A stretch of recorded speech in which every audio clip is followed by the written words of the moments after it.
Hello everyone, स्वागत है आप सबका हमारे यूट्यूब चैनल पर।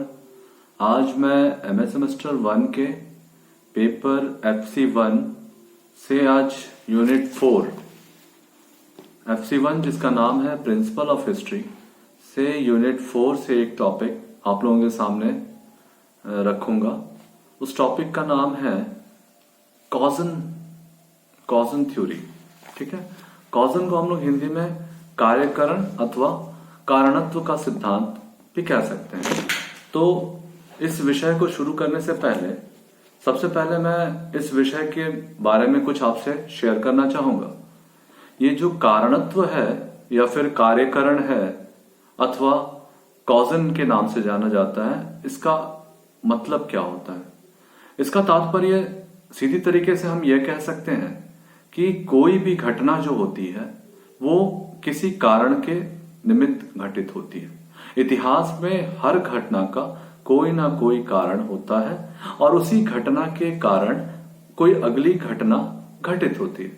जैसे हम प्रथम विश्व युद्ध का उदाहरण देते हैं। जब प्रथम विश्व युद्ध हुआ उसके पश्चात उसने जो कारक पैदा किए, उन कारकों का परिणति हमें द्वितीय विश्व युद्ध में दिखाई दिया। ठीक है, तो हर घटना के पीछे कुछ ना कुछ कारण होता है और यही घटना वो कारणत्व के सिद्धांत से एक दूसरे से जुड़ी होती है, जिसके बारे में हम विस्तृत रूप से अभी अपनी क्लास में चर्चा करेंगे। तो चलिए समय न गवाते हुए हम अपनी क्लास को शुरू करते हैं। मनुष्य के कार्यों में कोई ना कोई कारण अवश्य होता है। अकारण ही मनुष्य कोई क्रिया नहीं करता। उदाहरण के लिए यातायात के साधनों के अभाव में मनुष्य ने सड़कों का निर्माण किया। समुद्र में विचरण करने के लिए पहले नावें बनाई गई, फिर जहाज।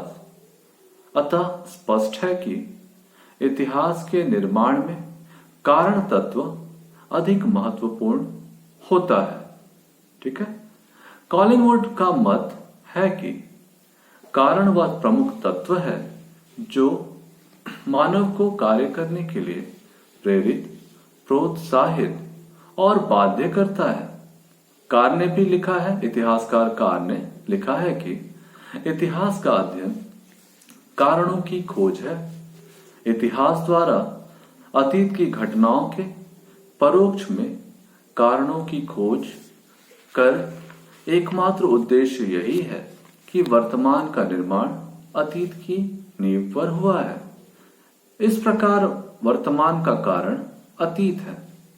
कारणों के अभाव में किसी परिणाम की खोज करना इतिहास के उद्देश्यों की उपेक्षा करना है। अतः इतिहासकार का पुनीत कर्तव्य व्यवस्था के परिवेश में अंतर्निहित कारणों की खोज करना है। लेकिन किसी घटना विशेष के कारणों की व्याख्या करने में इतिहासकार में मतैक्य का अभाव पाया जाता है। प्रथम विश्व युद्ध के कारणों का विश्लेषण विभिन्न इतिहासकारों ने भिन्न भिन्न रूप से किया है। आमतौर पर जर्मन सम्राट कैसर विलियम द्वितीय की महत्वाकांक्षा, शक्तिशाली राष्ट्रों के मध्य आर्थिक प्रतिस्पर्धा, उग्र राष्ट्रवाद की भावना आदि प्रथम विश्व युद्ध के कारण माने जाते हैं। इतिहासकारों के मत विभिन्नता में उनकी जाति, राष्ट्रीयता, धर्म, व्यक्तिगत दृष्टिकोण का विशेष महत्व रहता है। ऐसी परिस्थिति के कारण कारणों का विश्लेषण संदिग्ध हो जाता है। इतिहास में कारण एक घटना अथवा क्रिया होती है। 19वीं शताब्दी के अंतिम दशक में यूरोपीय शक्तियों के मध्य बढ़ते वैमनस्य की व्याख्या करते समय इतिहासकार का ध्यान अनेक कारणों की ओर केंद्रित रहता है। इससे स्पष्ट है कि किसी घटना के परोक्ष में एक नहीं अनेक कारण निहित होते हैं। प्रत्येक कारण परिस्थिति विशेष की उपज होती है। कारण सिद्धांत की उत्पत्ति के संबंध में विद्वानों ने अनेक तर्क प्रस्तुत किए हैं। विलियम जेम्स के अनुसार इतिहास की निष्कर्ष प्राप्ति की उत्कृष्ट अभिलाषा इतिहासकारों को उन कारणों के अन्वेषण के लिए बाध्य करती है जो किसी घटना अथवा कार्य के मूल में होती है। वास्तव में कारण के अनुसार ही परिणाम होते हैं। कार्यकरण के संबंध को स्पष्ट करते हुए मैडलबाम ने लिखा है कि जो किसी वस्तु को उत्पन्न करता है अथवा वस्तु में परिवर्तन करता है उसे कारण कहते हैं और उसके प्रभाव से परिवर्तित स्वरूप को प्रभाव कहते हैं।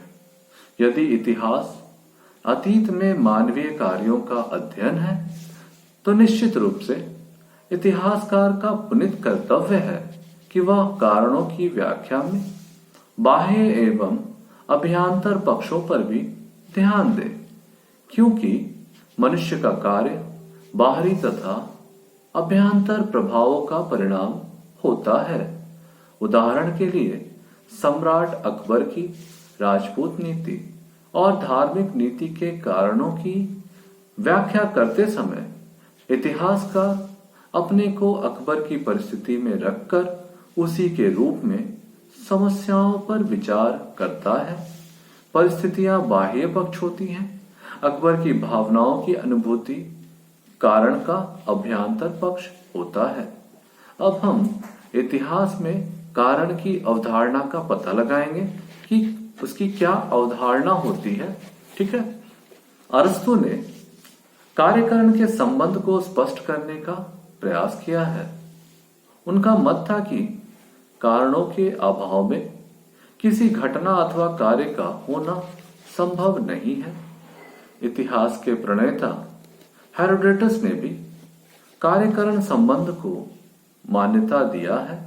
उन्होंने अपने ऐतिहासिक ग्रंथ की भूमिका में लिखा है कि उसके इतिहास लिखने का एकमात्र उद्देश्य ग्रीक तथा बर्बर जातियों की उपलब्धियों को सुरक्षित रखना था तथा पारस्परिक युद्धों के कारणों का स्पष्टीकरण करना है। कॉलिंगवुड का मत है कि 15वीं शताब्दी के कारण का अभिप्राय अपराध, दोषारोपण, युद्ध, पाप एवं अनुचित कार्य रहा। वास्तविक अर्थ में कारण की स्पष्ट व्याख्या 18वीं शताब्दी में ही की गई। इस काल में कार्यकरण संबंध की स्पष्ट व्याख्या मॉन्टेस्क्यू ने प्रस्तुत की। उसने यह स्पष्ट किया कि प्रत्येक राजवंश के उत्थान और पतन के लिए कुछ नैतिक, भौतिक और सामान्य कारण उत्तरदायी होते हैं। इतिहासकार रेनियर के अनुसार इतिहास में कोई घटना एक नहीं वरन अनेक कारणों का परिणाम होती है। इतिहासकार का कार्य इन्हीं कारणों का क्रमबद्ध विवरण प्रस्तुत करना होता है। इतिहासकार कार ने लिखा है कि अतीत की घटनाओं को क्रमबद्ध देना तथा कारण और परिणाम के पारस्परिक संबंधों को क्रम में प्रस्तुत करना ही इतिहास है। इसी कारण रोशनफील्ड का मानना है कि कार्यकरण सिद्धांत का एकमात्र उद्देश्य किसी तर्क युक्त योजना के कारण तथा परिणाम संबंधों को क्रमबद्ध रूप से प्रस्तुत करना है। कॉलिंगवुड के अनुसार इतिहास अतीत के मानवीय कार्यों का अध्ययन है। मानवीय कार्य अथवा घटना में जानने का एकमात्र उद्देश्य किसी तर्कयुक्त योजना का ज्ञान प्राप्त करना है। लेकिन कॉलिंगवुड यह मत तर्कसंगत प्रतीत नहीं होता है, क्योंकि कुछ घटनाओं में मानवीय क्रिया प्रधान न होकर प्राकृतिक कारण प्रधान होता है, जैसे बाढ़, भूकंप आदि दैवीय प्रकोप मनुष्य की इच्छा के विपरीत परिणाम देते हैं। उदाहरण के लिए मोहम्मद बिन तुगलक की दोआब की कर वृद्धि योजना की विफलता का कारण भीषण हिमपात था।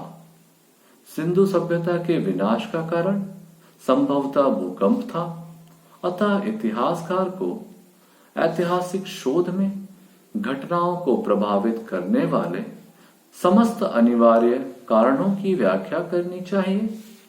परंतु डेविड थॉमसन के अनुसार अधिकांश आधुनिक इतिहासकार कारणों की व्याख्या करने के प्रति उदासीन रहते हैं। कुछ इतिहासकारों की कारण व्याख्या का आधार चयनात्मक, विषयात्मक तथा एकपक्षीय होता है। विषय की जटिलता के कारण इतिहासकार व्याख्यात्मक पद्धति न अपनाकर वर्णनात्मक पद्धति शैली का आश्रय लेता है, जबकि इतिहासकार का पुनित कर्तव्य कारण तथा उसके प्रभावों की समुचित व्याख्या करना है। वाल्स का मत है कि किसी घटना के अनेक कारणों को प्रस्तुत करना ही ऐतिहासिक शोध का लक्ष्य नहीं है। कारणों के प्रस्तुतिकरण के उपरांत इतिहासकार यह समझने का प्रयास करता है कि कारणों में भी प्रमुख कारण कौन है जिसके परिणाम स्वरूप अमुक घटना घटित हुई। इस प्रकार वह कारणों की क्रमबद्धता में सहायक तथा प्रमुख कारण की व्याख्या करता है।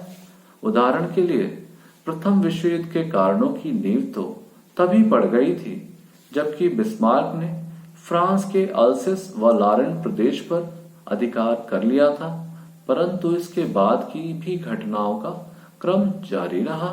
कैसर विलियम द्वितीय साम्राज्यवादी नीति, यूरोपीय राष्ट्रों के मध्य सैनिक प्रतिस्पर्धा, जर्मनी की औपनिवेशिक नीति, मोरक्को संकट, फशोदा संकट आदि घटनाएं हुई, फिर भी युद्ध न छिड़ सका।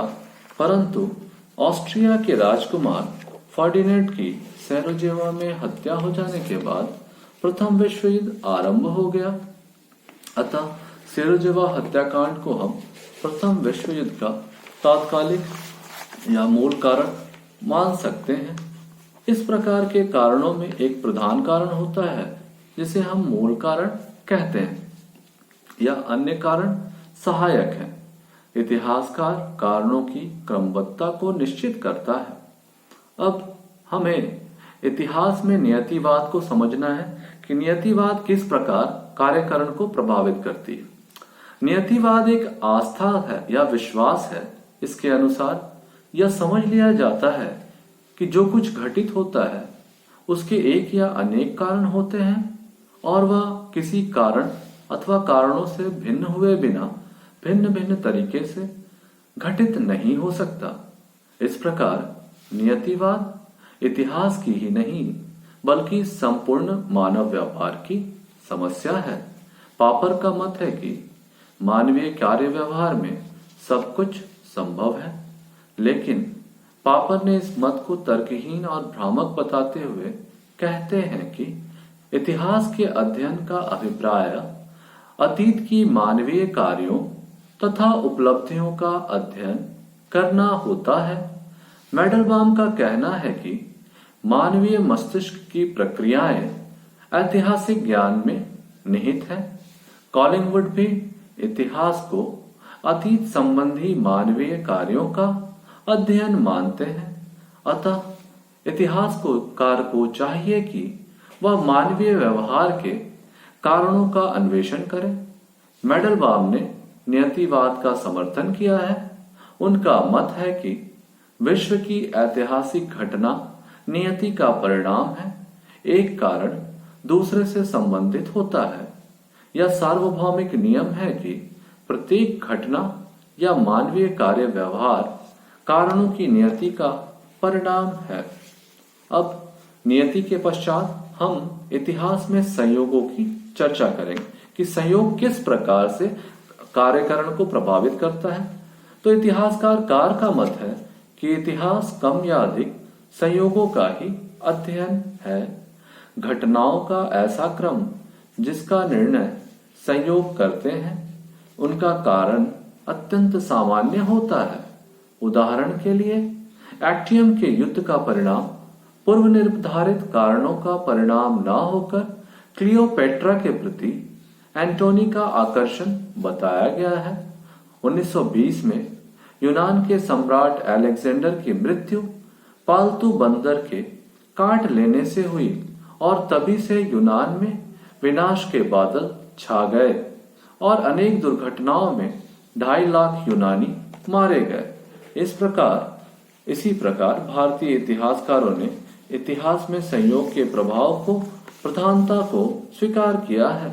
उदाहरण के लिए 1527 में खनवा के युद्ध में राणा सांगा की पराजय का कारण संयोग ही था, क्योंकि युद्ध के प्रारंभ में ही तीर द्वारा गंभीर रूप से घायल हो जाने के कारण उसे बंदी बनना पड़ा।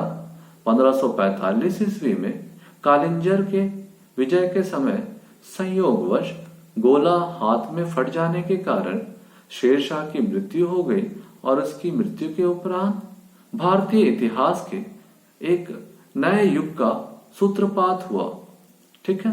1556 में हेमू की पराजय भी आंख में तीर लग जाने से हुई थी, अन्यथा मुगलों के विरुद्ध उसकी जीत सुनिश्चित थी। रोमन इतिहासकार पोलिबियस ने भी संयोग के निर्णायक प्रभाव को मान्यता दी है। गिबन ने लिखा है कि रोमन साम्राज्य का उदय भी संयोग का ही परिणाम था। टेसिटस ने रोमन साम्राज्य के पतन में संयोग की प्रधानता को स्वीकार किया है। इस प्रकार स्पष्ट है कि इतिहास निश्चित रूप से दुर्घटनाओं का एक अध्याय है। 2 विश्व युद्धों के मध्य जर्मनी का इतिहास अनेक संयोगों पर आधारित था। बीमर गणतंत्र की स्थापना, हिंडरबर्ग का राष्ट्रपति बनना, हिटलर का तानाशाह बनना आदि घटनाएं संयोगों का ही परिणाम थी। ट्रटास्की ने भी संयोग सिद्धांत का समर्थन किया है। उनका कहना है कि आकस्मिक घटनाएं कभी भी पूर्ति करती है, किसी कमी की पूर्ति करती है और स्वयं को रद्द भी करती है। संपूर्ण ऐतिहासिक प्रक्रियाएं दुर्घटनात्मक के माध्यम से ऐतिहासिक नियमों का परिवर्तन है। दुर्घटनाओं के स्वाभाविक चयन के माध्यम से ऐतिहासिक नियमों की जानकारी प्राप्त की जा सकती है। वास्तविकता यह है कि इतिहास में संयोग की उपेक्षा करना अत्यंत कठिन है। संयोग के कारण इतिहास की गति ही अवरुद्ध नहीं हुई, बल्कि इतिहास की गति की प्रवाह एक विपरीत दिशा में मुड़ गई। पानीपत के दूसरे युद्ध में हेमू की पराजय और भारत में मुगल साम्राज्य की पुनर्स्थापना संयोग के प्रभाव को परिलक्षित करती है। लेकिन कुछ इतिहासकार इतिहास में संयोग को महत्व नहीं देते। उनका कहना है कि इतिहास में संयोग को किसी घटना की जड़ मान लेना महान भूल है। ऑक्सफोर्ड ने लिखा है कि इतिहास में किसी अदृश्य शक्ति के हस्तक्षेप को स्वीकार करने का अभिप्राय इतिहास को अनैतिक स्वरूप प्रदान करना होगा। इतिहास में ना तो दुर्घटना होती है और न कोई हस्तक्षेप करता है। उदाहरण के लिए क्लियोपेट्रा के प्रति एंटोनी का आकर्षण अस्वाभाविक बात नहीं थी, क्योंकि स्त्री सौंदर्य के प्रति पुरुष की आसक्ति दैनिक जीवन में कार्यकरण संबंध की एक स्पष्ट अभिव्यक्ति है। इसी प्रकार खनवा के युद्ध में राजपूतों की पराजय का एकमात्र कारण युद्ध भूमि में संयोगवश राणा सांगा का घायल हो जाना नहीं था, अपितु इसके अन्य कारण भी थे। ऐसी स्थिति में ऑक्सफोर्ड का मत तर्कसंगत प्रतीत होता है कि इतिहास में संयोग के लिए कोई स्थान नहीं होने चाहिए। संयोग का आशय एक या अनेक कारणों के टकराव से किसी अन्य कारण का उत्पन्न होना होता है। इतिहास में आर्थिक कारण पर भी हम चर्चा करेंगे कि रसल ने इतिहास की प्रत्येक घटना में आर्थिक कारणों की खोज करने का अभिप्राय इतिहास को अनैतिक स्वरूप प्रदान करता है। उदाहरण के लिए यूरोप में औद्योगिक क्रांति के मूल कारण आर्थिक नहीं वर्ण वैज्ञानिक खोजें थी। गैलीलियो ने वैज्ञानिक आविष्कार को आर्थिक कारणों का परिणाम कहना तर्कसंगत नहीं है। अतः स्पष्ट है कि इतिहास की घटनाओं का मूल कारण आर्थिक नहीं हो सकता, लेकिन रसल का यह कथन तर्कसंगत प्रतीत नहीं होता। कार्ल मार्क्स का कहना है कि आर्थिक कारण इतिहास की आधारशिला है। यदि इतिहास मनुष्य के कार्यों तथा उपलब्धियों की कहानी है तो यह अटूट सत्य है कि मनुष्य भौगोलिक परिस्थितियों और पर्यावरण के अनुकूल कार्य करता है।